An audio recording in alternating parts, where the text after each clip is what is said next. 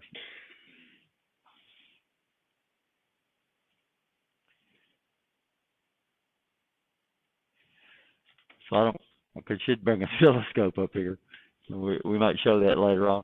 So you can take your finger and put an oscilloscope up there, and you can turn the voltage level down, and you can touch it with your finger, and you'll see 60 cycle AC. So this right here is generating all this electromagnetic interference. So I've got a conductor that's carrying a signal, and then we're in Alabama power, so these magnetic fields are passing through these wires all the time, which means they're constantly trying to induce voltages into wires. So we call that EMI, electromagnetic interference. So we got all this EMI right here. I'm picking it up right now. You have voltage being induced into your body right now, even though you're a semiconductor. If you don't believe me, the next time you're using an oscilloscope, put your finger on the probe and then just turn it down, and you'll see 60 cycle AC coming off your finger. So if I've got a high resistance load, then I'm constantly, and voltage is what I'm trying to measure, okay, and I get a pulse into that wire, right? You understand that? And then we have problems. So voltage systems, we have to really take care of electromagnetic interference. EMI, since we don't have a bunch of conductor loops, it's almost impossible for EMI to generate a current. It can generate a voltage, but it's almost impossible to generate a current. So it means current loops are almost immune to EMI, because that EMI, when it passes through the wire, we don't have a bunch of loops. It's almost impossible. I'm not saying it's impossible, but it's almost impossible for EMI to generate a current. So that means these current loops are less susceptible to electromagnetic interference. So you're going to run into these, odds are, in industry. There's some of your newer PLCs, programmable controllers, like the new Compact Logics that we have, that already has this built into it, 20 to 40 milliamp.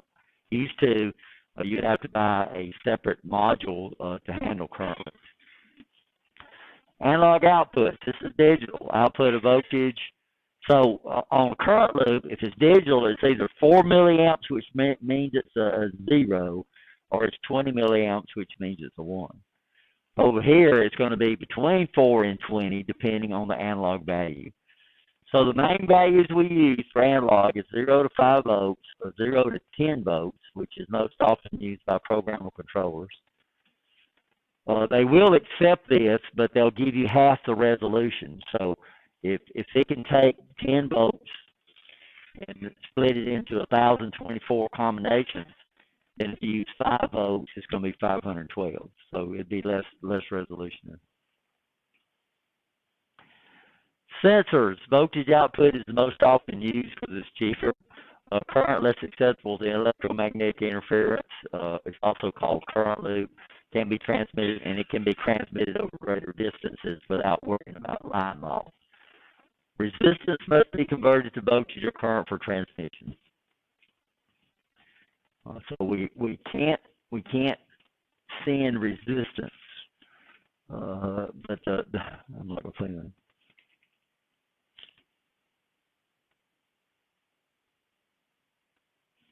So guys, let's go ahead and take a 10-minute break. And I'll upload these this afternoon. I do have some time this afternoon. Sending the signals, single ending, double, differential, and current loop.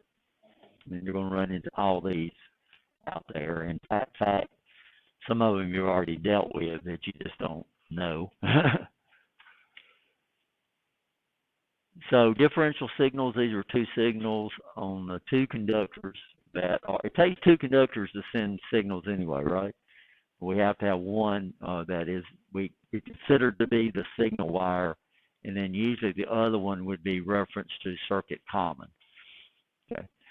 Differential, we use two signals on two conductors that are mirror images of each other. They're 180 degrees out of phase. We use the plus symbol to and plus does not necessarily, plus is a symbol. In math, we use that symbol to indicate addition.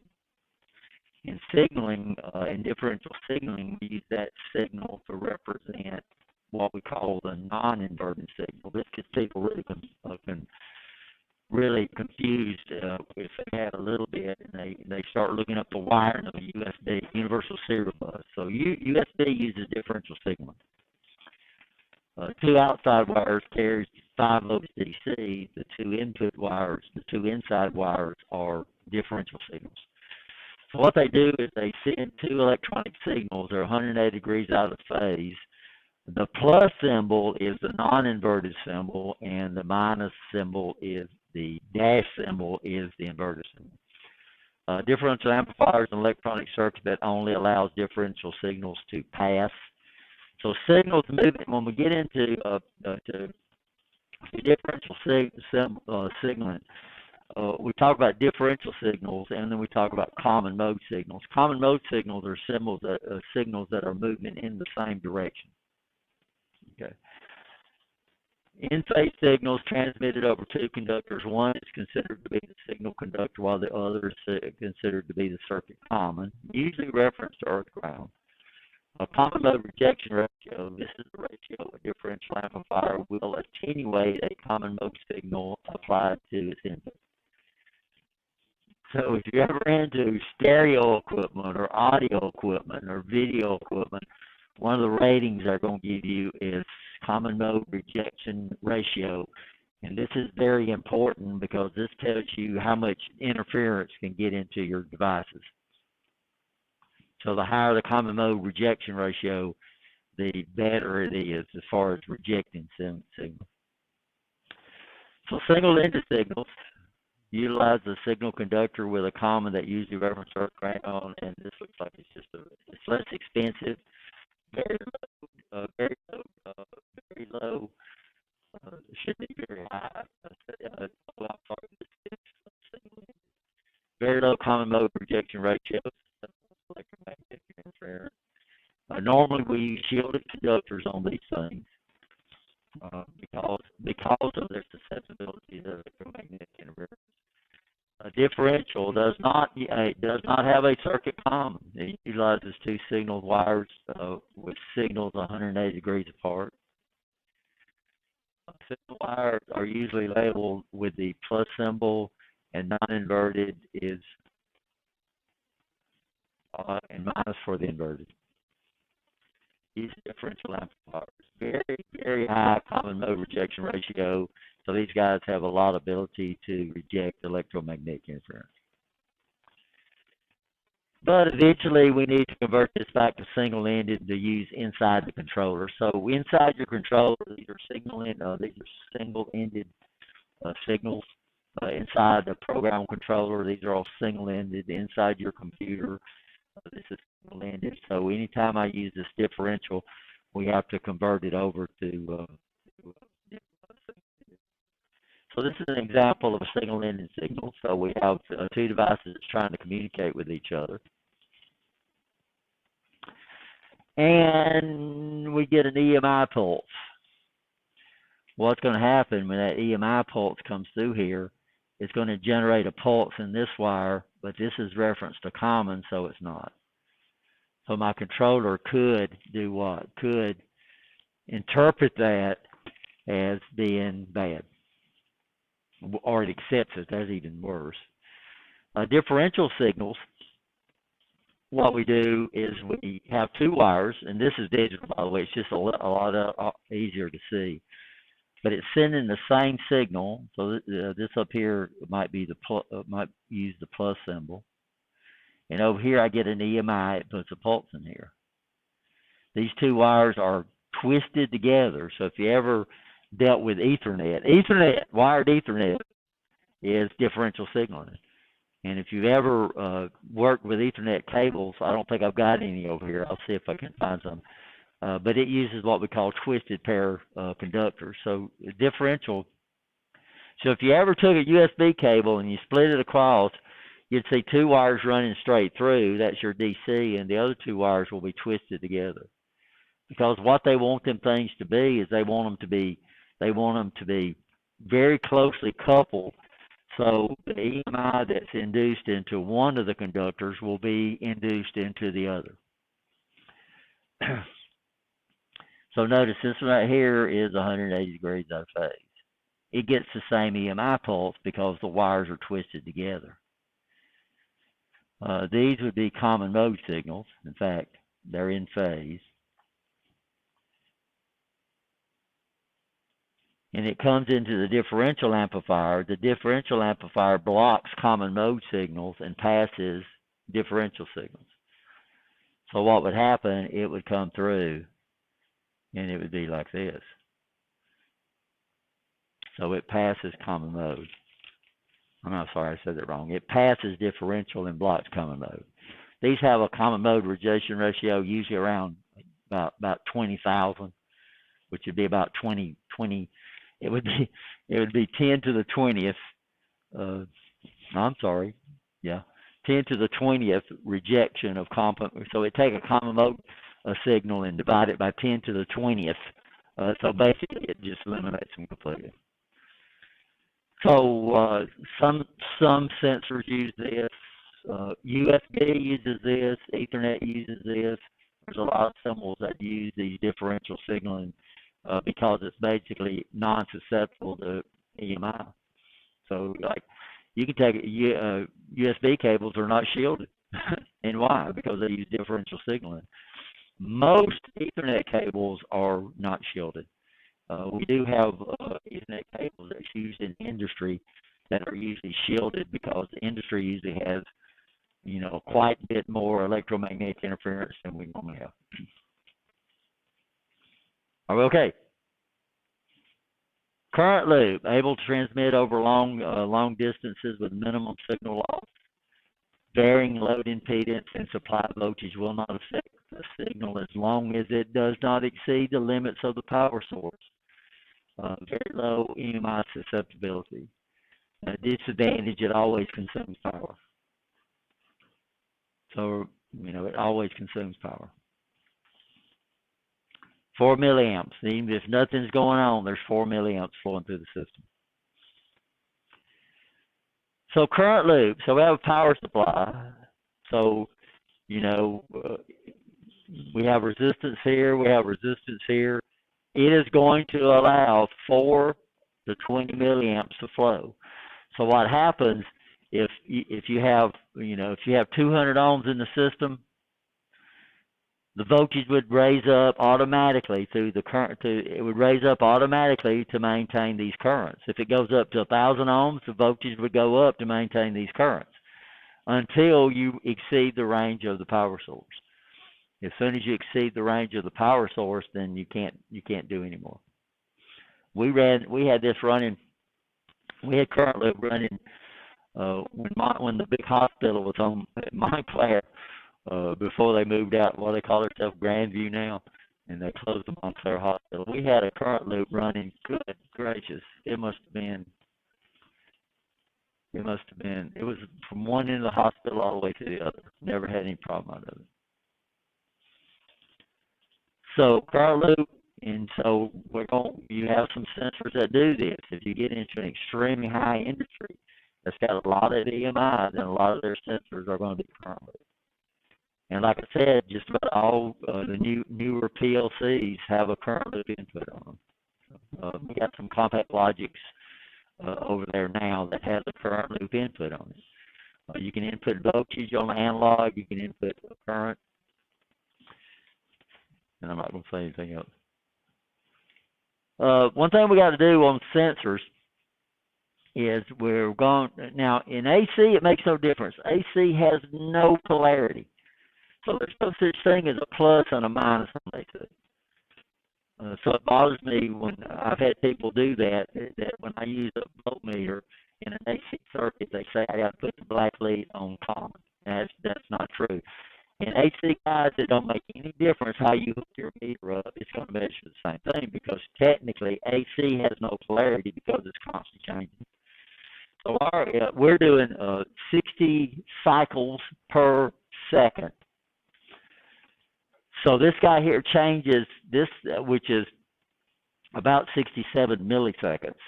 So this guy changes polarity every 34 milliseconds. Is changing polarity. Milliseconds. 0.033333 seconds, this thing changes polarity. In fact, these lights right here are actually blinking. These are fluorescent lights.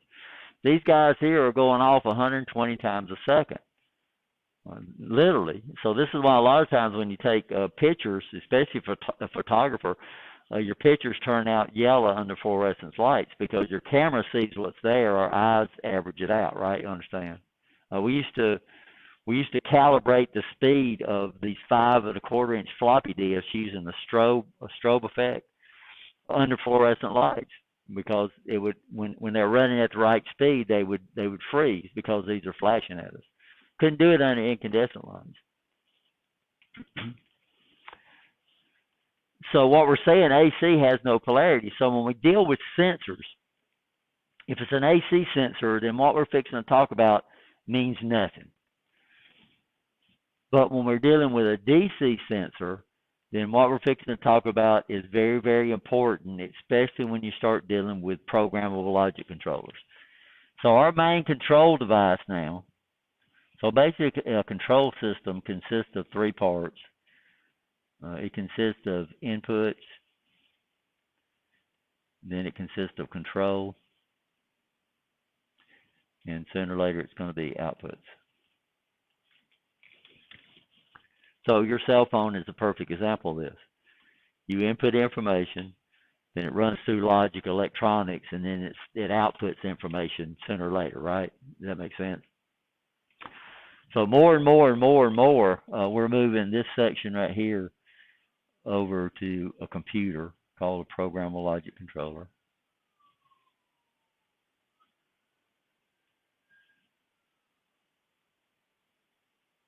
We had one sitting up here on this desk. I don't know why Mr. Foster didn't use it, but it's set up here, the whole motor controls right here.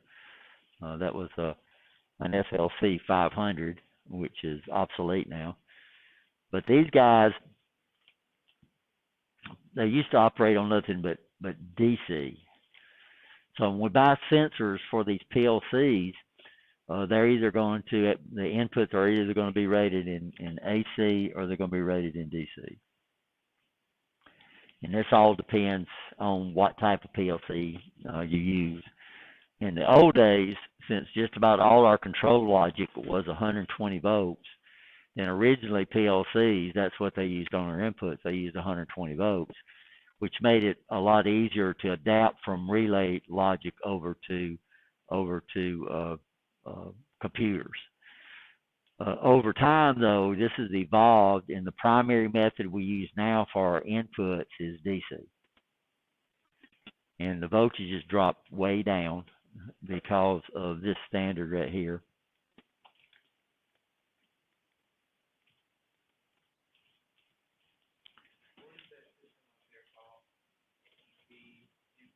This is just a control system. It's in here several times, so it's just a control system. It's just a control, period. It could be relay logic. It could be any type of control system that controls something. And these feed into each other. And I should have drew this. So that's a good question. So we start off with what? Input information. Then you decide what to do it. So this would be control. And this right here would be, sooner or later, it's going to have to do what? You saw the perfect example in motor controls. Here you was using what we call relay logic. So all your control was done with relay. You come over here, you press a button. What did it do? It energized a relay, and then the relay generated an output. You come over here, you hit a forward button, and it made a decision. Your logic made a decision on what to do, right? You understand? And so we did things like that. We call that relay logic. ladder logic. It's called relay ladder logic. Most people just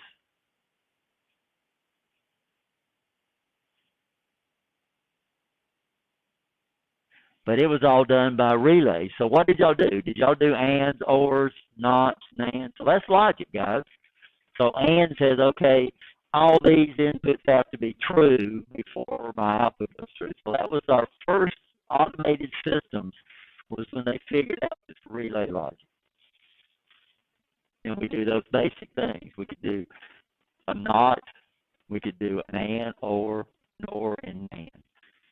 That's guys, that's the what we call the five basic logic.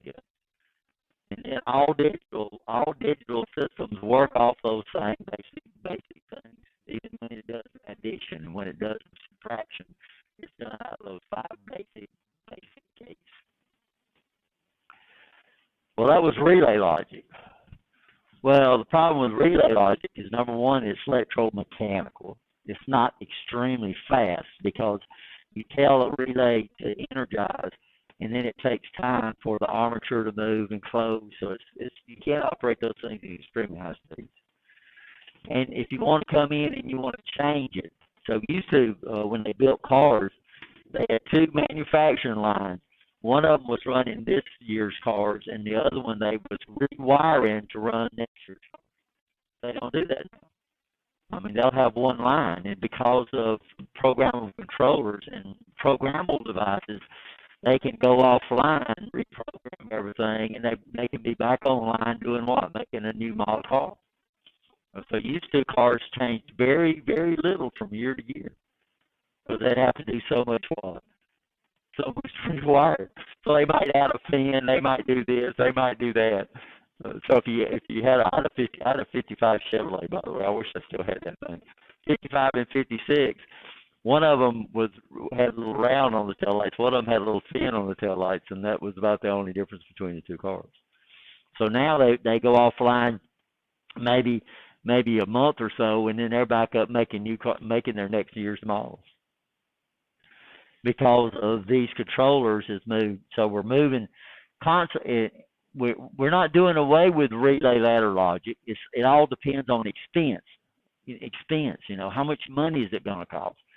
But more and more as we get more complex, we're moving to a computer that handles the control called programmable logic controller. So I highly recommend, if you're going to work in this field, that you take as many of those classes as you can possibly take, because that's what everything's going to. Of course, sensors here, we're dealing with what? We're dealing with inputs. And in this class, we're still going to do relay logic. So we're still going to be using relays. So we're going to use the sensor to decide when the relay energizes. Then we're going to take the output of that and run motors or lights or stuff like that. In fact, I think the only lab, it calls for motors all the time, but y'all ran motors in motor controls. So most of ours will just bring in a magnetic motor starter and won't hook the motor up. So when we get into DC in a programmable controller, we can do one of two things. The PLC, and I don't know if I've got that in here or not. I need to have that. So we got an input device. So let's say we have a sensor. By the way, in motor controls, this is the symbol of a sensor. It's a diamond shaped. But we'll look at, so we know that's some type of sensor. And then I would come up here, and this would be an electronic sensor, and then they draw this in here, and then they bring it over here. Okay, so that would be the sensor. And then we bring it into a relay. Now, the coil of the relay can either be AC or it can be DC. And you can't use a DC relay as an AC relay. You can't use an AC relay as a DC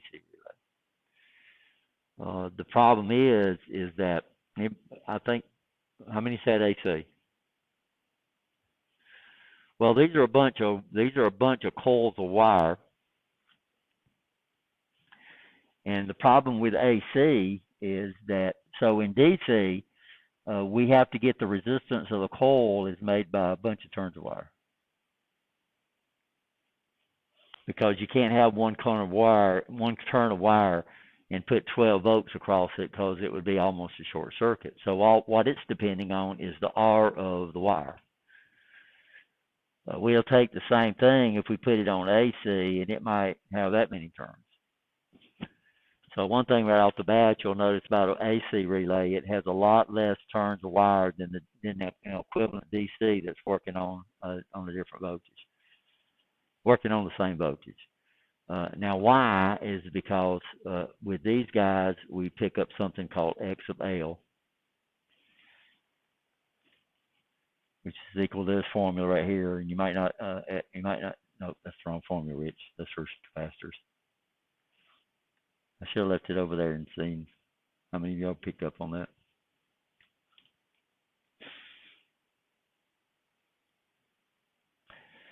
So the amount of ohms it has depends on this, which would be the frequency.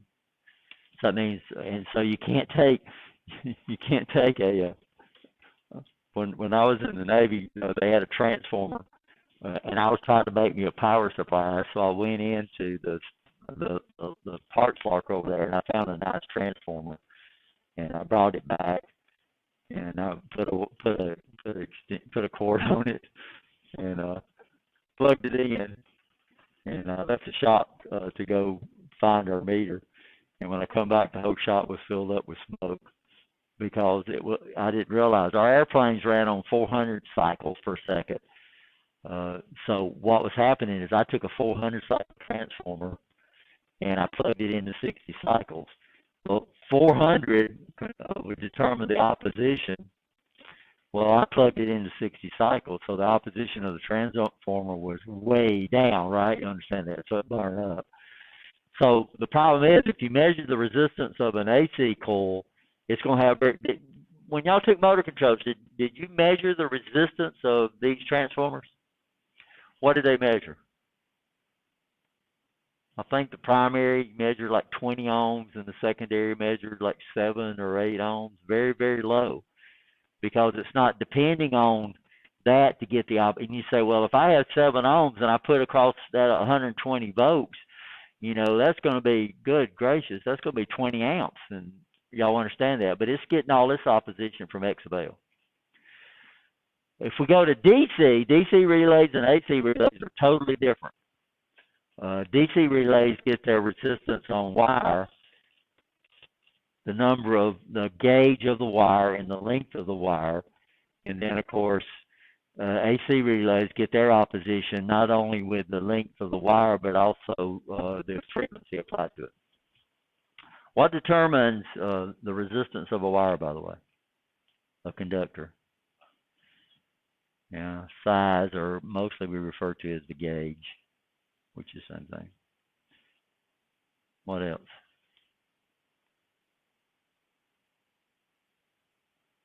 This is some important stuff to know, guys.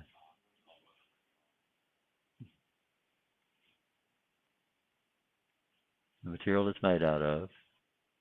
What? What's the third thing? Length of the wire, good. And what's the fourth thing?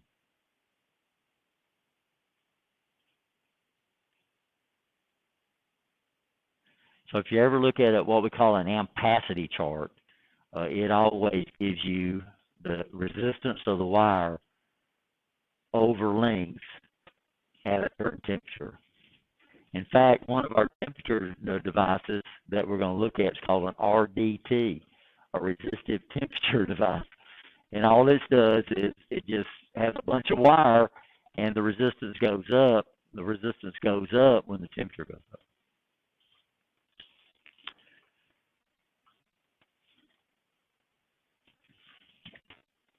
So what we have to do on PLCs is when we buy a programmable controller, we have to specify what is common to the inputs. So we have two types of modules on a PLC. We have an input, and then we have an output.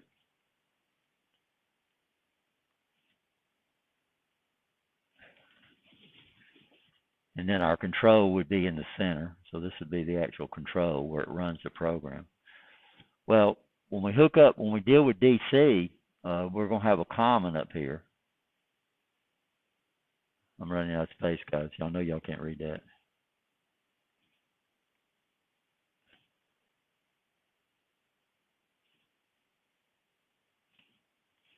So I'm going to just put a screw here, and this is going to be the common.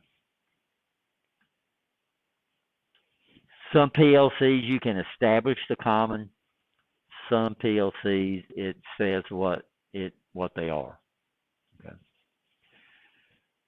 So if I come over here and use a DC power supply, and I have to connect the minus to the PLC's common, then I'm going to run all my inputs. So let's say I have a sensor. And what's got to be over here? So this is a minus, and this right here has to be a what? Yeah, a positive. If this was a positive, then this over here would have to be a minus. You understand that? To get current to flow. Well, in PLCs, we call the minus, this is referred to as sinking, and the plus is referred to as sourcing. So if my inputs are sinking, then my common for my devices, they would have to be hooked up. They would have to be what? Sourcing. That makes sense. Are we okay? So the problem is when we get into relay outputs. So we have what we call a relay output. Then we have a I don't know why that's not reswitch. SCRs, triacs, these are all deals with AC. These are all, and then we deal with solid state outputs. These are solid state. Then we deal with our electronic, and then we deal with what we call NPN and PNP sensors. Now, why this makes a difference is that if you got a syncing input on a PLC and you buy a syncing sensor, it's not going to work. So if you got a syncing input on your PLC, then the sensor you buy has to be sourcing. Does this make sense? Okay. If I have a sourcing input on my PLC, then my sourcing inputs on my PLC, then my sensors themselves would have to be syncing. So that's what you got to know. You just can't buy, if your program controller is DC, you just can't buy a sensor. You just can't buy, okay, I'm going to buy a temperature sensor. And they say, well, what do you need, a PNP or an NPN? You say, well, it don't matter. Well, they send you the wrong one, it don't work. Or you got one that you think's bad, and you go out and get a new one, and you get the wrong one, you put it in there, it don't work either. Then you're going to blame your PLC, right? You understand there's nothing wrong with it. So a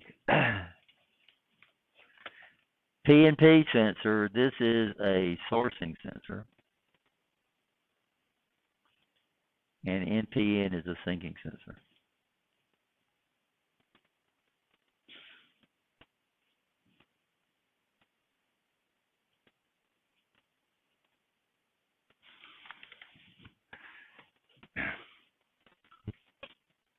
Then we have 2 and 3 wire sensors.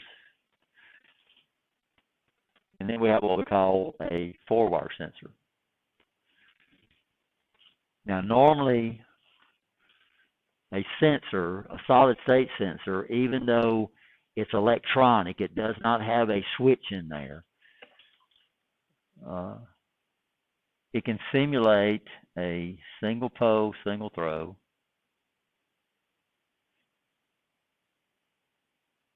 So the number of poles are the number of switches being controlled by a single operator.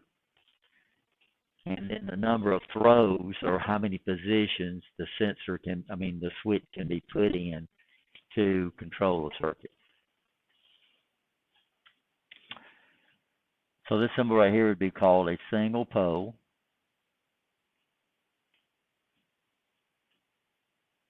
Double throw. Single pole, single throw.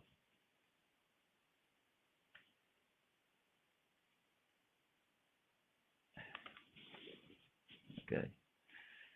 And then this right here, so these solid state sensors, this is what you can get. This would be called a single pole.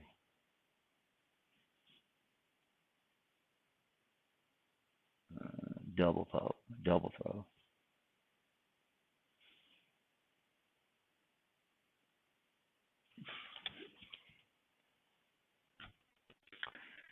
This is about the only thing we'll have on sensors. Hopefully in motor controls they taught you the other types of switches we can have. We can have a double pole, double throw, double pole, single throw. This is a light switch, so a lot of times when you look at the box, it'll have a single pole, single throw on there. This, most electricians call a three-way switch because you hook up 3 wires to it. That's the only thing I can know how it calls, but that's what you have on your lights, where you can control from 2 different locations. So you have a single pole, single throw. So 2 and 3 wire sensors, we're going to be dealing with both of these, and we do have a 4-wire sensor, but they will have to look for it because they didn't bring it out. So the color code for a 2-wire sensor, then the one that's pointing toward L1, this is going to be brown. And the one pointing to L2 is probably going to be blue. So for a 3-wire sensor, so this right here would be a, notice here the actual control device, which is a relay, is being connected to, it's using a minus common. So on a 3-wire sensor, blue connects to the minus.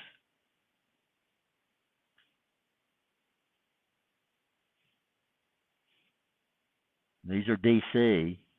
Brown connects to the positive. And then black is the signal wire. And this would be simulating a single pole, single throw.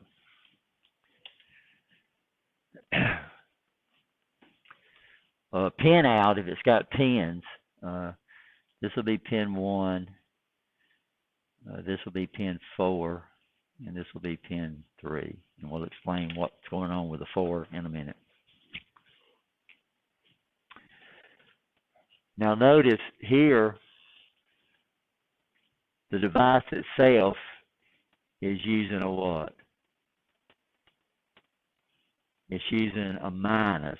So that means this guy right here must be a PNP sensor. So this is sourcing. Up at the top, the output device itself is using a positive common. So here the output device is using a negative common, so the sensor must be sourcing.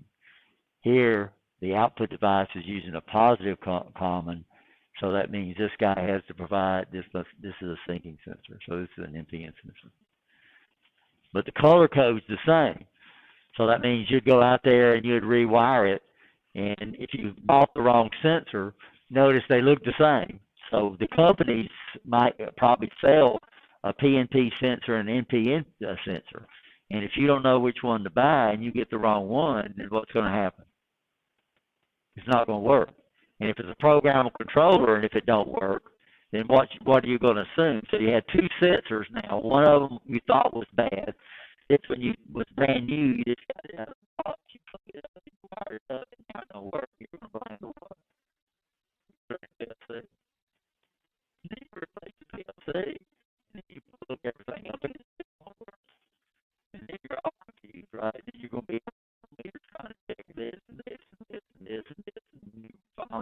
somebody finally lets you know, well, did you buy the right type sensor? So DC sensors, this does not come into play in AC sensors. This comes into play on DC sensors. And the color codes are the same. A four-wire sensor simulates a single pole double throw, and the normally open would be black, and then this would be white. White would be pin 2, and black would be pin 4. Now, why they decided to do that, I have no idea. This is just a bit weird. Seems like since it's the predominant one, since it's predominantly single pole, single throw, it seems like they would have put the black wire 2, and use the red wire. And this is also true, guys, when you get into fluid power and you start dealing with the inputs to a valve and the outputs to the valve. The inputs to the valve always use odd numbers, and the outputs use even numbers, and that's the same thing true here. Anybody had fluid power? The valves, the inputs are what? Odd, outputs are even.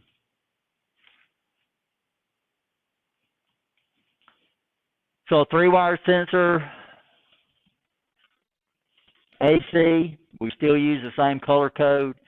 L1 goes back toward L1. It don't have to connect to L1, but it's got to point toward L1. The blue wire connects to L. It's got to connect to L2, and what we want to do is we want to keep the same process that we do.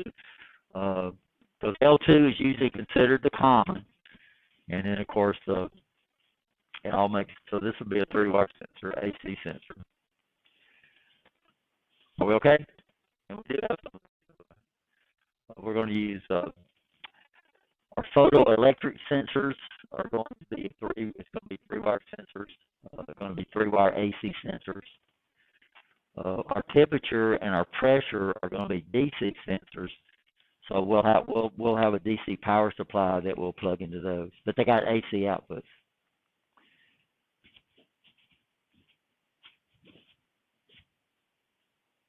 The problem we have with solid state sensors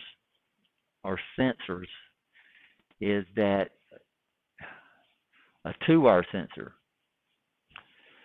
So a 2-wire sensor has to generate enough power to run the load. I mean, it's got to generate enough power to cause the electronics inside here to work. So a solid state sensor will always drop a voltage, always, between its contacts.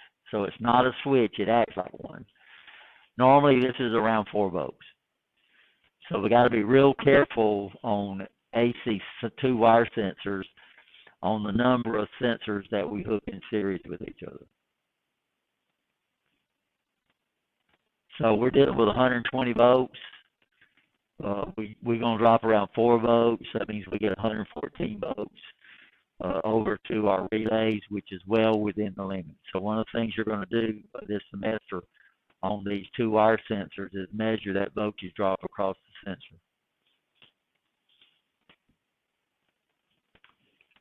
So normally what we do is we use the sensor to bring in a control relay, and then we let the control relay simulate the multiple sensors, the multiple contacts, right? That make sense? Yes, no?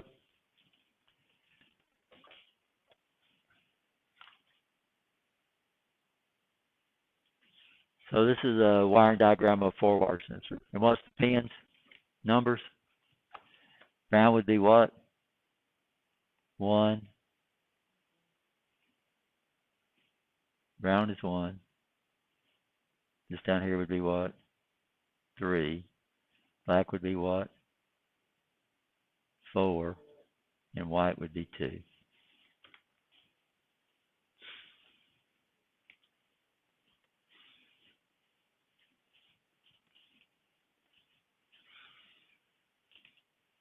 And you need to make sure the sensor will put out an output that your PLC or your program controller will handle. We got a PLC here.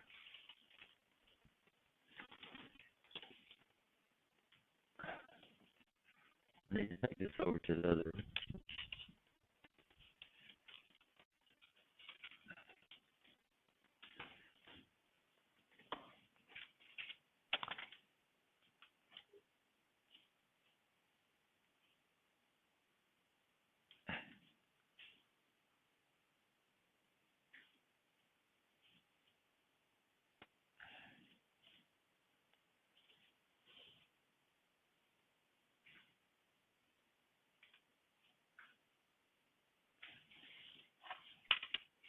Uh, so here's the inputs to the PLC. By the way, this is German, so they call the plus L, and then the minus is called M. So here's my inputs right here, and here's the common for the inputs. Can y'all see what that says? Oops, I'm going the wrong way. It says M. So it means the inputs on this PLC are syncing inputs because I'm connecting the minus to the PLC. So that means I would have to connect a plus to the what? To the sensors themselves. The outputs are a little harder to determine because it shows both of them down here. But what you need to know is you need to know, so it said it's got, you hook up a L plus and then a M over here, but these are sourcing outputs. That would be, you would find that information inside the documents that come with the PLC.